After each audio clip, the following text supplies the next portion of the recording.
दो पति पत्नी जब साथ रह रहे होते हैं, जो दंपति साथ रह रहे होते हैं, और जब उनके बीच में किसी कारणवश अनबन हो जाए या उनके बीच में कुछ ऐसी बातें हो जाएं जिसकी वजह से वो एक दूसरे के साथ नहीं रहना चाहते, उस समय पर पत्नी या तो पति को छोड़ने की बात करती है या पति पत्नी को छोड़ने की बात करते हैं। बड़ी ही दुर्भाग्य वाली बात होती है, इसीलिए इसको दुर्भागा योग बोलते हैं। आज हम आपको संपूर्ण जानकारी देंगे कि कुंडली में दुर्भागा योग कब बनता है।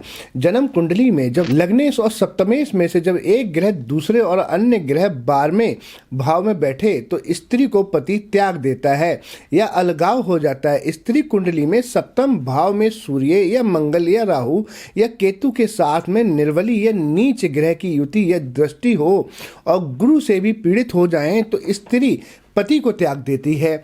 चौथा एक योग होता है निर्बल पाप ग्रह जब सप्तम भाव में बैठ जाएं या सप्तम भाव को देखें तो सप्तमेश पीड़ित होकर त्रिक भाव में कहीं चला जाए 6, 8, 12 में, तो ऐसी स्थिति में भी ऐसी स्त्री को पति जो है उसको त्याग देता है, यानी कि पति के द्वारा ऐसी स्त्री त्यागी जाती है।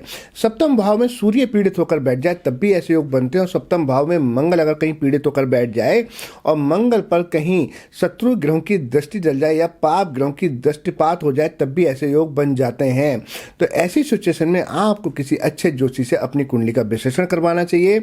और हम आपको बता दें कि पति द्वारा स्त्री को त्यागे जाने की घटना उपयुक्त गोचर और विच्छेदक ग्रहों की दशा अंतरदशा में ही घटित होगी। ये योग अनुभवी ज्योतिष ही लगाएं, अन्यथा भ्रम की स्थितियां भी बन जाती हैं।